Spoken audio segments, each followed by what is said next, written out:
पचपदरा का युवा लड़ रहा है, पचपदरा का हर नौजवान साथी लड़ रहा है, पचपदरा का मजदूर लड़ रहा है, पचपदरा का दलित लड़ रहा है। ये सब अपने अधिकार और हक के लिए लड़ रहे हैं।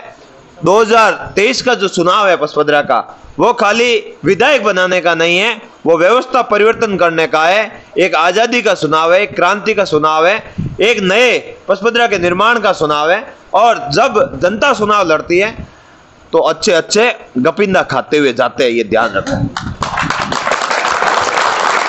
मान सिंह जी, आपकी प्राथमिकताओं में वे कौन से मुद्दे रहेंगे? अगर आप जैसे ही अगर चुनाव जीत जाते हैं तो आपकी पहली प्राथमिकताएं कौन सी होंगी जिनको आप हल करना? मुद्दे तय है पहले से ही, सड़क पे हर मुद्दे पे लड़ा है मैंने। मुद्दे तो देखे हैं, तभी तो जनमानस ने साथ दिया है। बाकी यहाँ चुनाव बहुत लड़ते हैं। जब आप मजबूती से चुनाव लड़ रहे हो तो निश्चित ही मुद्दों पर ही मेरा चुनाव है। बाकी एक किसान के बेटे को कौन चुनाव लड़ने देता है? मेरे तो टिकट के लिए भी इन्होंने बहुत सारे अपंड फैलाए कि इनका टिकट नहीं होना चाहिए, ये नहीं होना चाहिए। हनुमान बेनीवाल लड़ाका है, सच्चे दिल का आदमी है, इसलिए उन्होंने संघर्ष को टिकट दिया है। और अब बाजी जनता के हाथ में। भारतीय जनता पार्टी और कांग्रेस यहाँ 20,000 वोटों से हार रही है। मतलब लड़ाके से लड़ाका मिल गया जाके यही कह सकते हैं। तो साथियों, ये थे थान सिंह जी डोली, जो इस वक्त विधायकी का चुनाव लड़ रहे हैं और बड़े दमखम से लड़ रहे हैं। जिंदाबाद थान सिंह, तुम संघर्ष करो, हम तुम्हारे साथ हैं। थान सिंह, तुम संघर्ष करो, हम तुम्हारे साथ हैं। थान सिंह डोली जिंदाबाद, थान सिंह डोली जिंदाबाद। आवाज दो, हम एक हैं, आवाज दो, हम एक हैं। हमारा नेता कैसा हो? थान सिंह डोली जैसा हो। हमारा नेता कैसा हो? थान सिंह डोली जैसा हो। तो साथियों, ये पूरा इस वक्त जो सभा चल रही है आप देख पा रहे हैं, बालोतरा के अंदर थान सिंह जी आरएलपी नेता इस वक्त विधायकी का चुनाव लड़ रहे हैं और बड़े दमखम से लड़ रहे हैं। और ये जो जज्बा आप लोगों का देख पा रहे हैं, इस होनहार बच्चे का जो कैरियर भविष्य में आने वाला उसका आगाह कर रहा है, उसकी सूचना दे रहा है कि आगे जाकर ये फौलाद किस रूप में बनने वाला है या किस प्रकार का बनने वाला है। धन्यवाद आप सबका। मैं किशन फूला सर, आप देख रहे हैं भारत आजकल चैनल। धन्यवाद आपका। किशन फूला सर, इस वक्त भारत आजकल चैनल से आपसे रूबरू हो रहा हूं। हमारे साथ आरएलपी नेता थान सिंह इस वक्त आप सबसे रूबरू हो रहे हैं, मुखातिब हो रहे हैं। थान सिंह एक ऐसा युवा, एक ऐसा नाम जो इस छोटी सी उम्र में इतना बड़ा तकाजा, इतना बड़ा बर्डन, इतनी बड़ी अपेक्षाएं और इतना बड़ा जुझारूपन लेके ये लड़का आज समाज के अंदर निकला है। 36 कौम का हीरो बन चुका है इस छोटी सी उम्र के अंदर।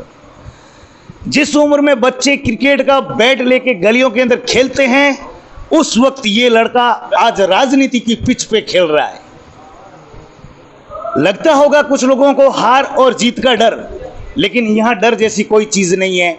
नित्य नए दिन, नित्य नए उगते सूर्य के साथ में कुछ नई जिम्मेदारियां आती है, कुछ नई अपेक्षाएं आती है और समाज के प्रति, पूरे 36 कौम के प्रति ये जो जज्बा इस बालक के अंदर है, तो आप पूरा समाज 36 कौम एक प्रकार से हमारे गार्जियन हैं और जितना हो सके इस लड़के को सपोर्ट करें, इस होनहार युवा को सपोर्ट करें ताकि ये आगे बढ़े और हमारे पूरे इस परगने का नाम रोशन करे और उस जयपुर की विधानसभा के अंदर हमारी आवाज़ को पहुंचाए।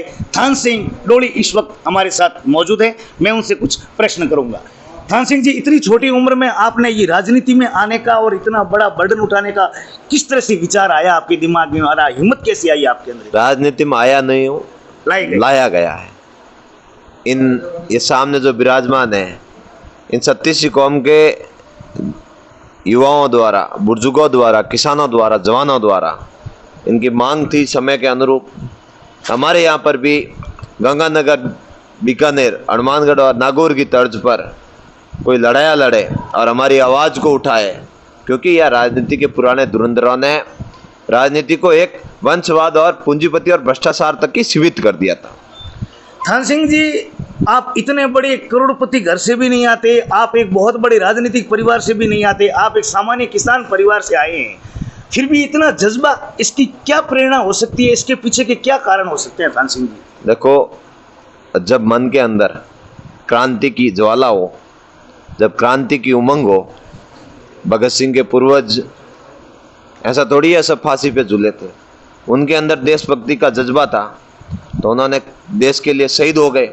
हमारे अंदर भी, मैं जिस मंदिर में रहा हूँ, जहाँ पढ़ाई की है, वहाँ मुझे ये सिखाया गया कि अपने लोगों के हकों के लिए, न्याय के लिए उनको उनके साथ अंतिम समय तक खड़ा होना। और इसी खड़े होने के उद्देश्य से यहाँ आ गया और यहाँ की जनता ने अथाह प्रेम, मोहब्बत, प्यार दिया।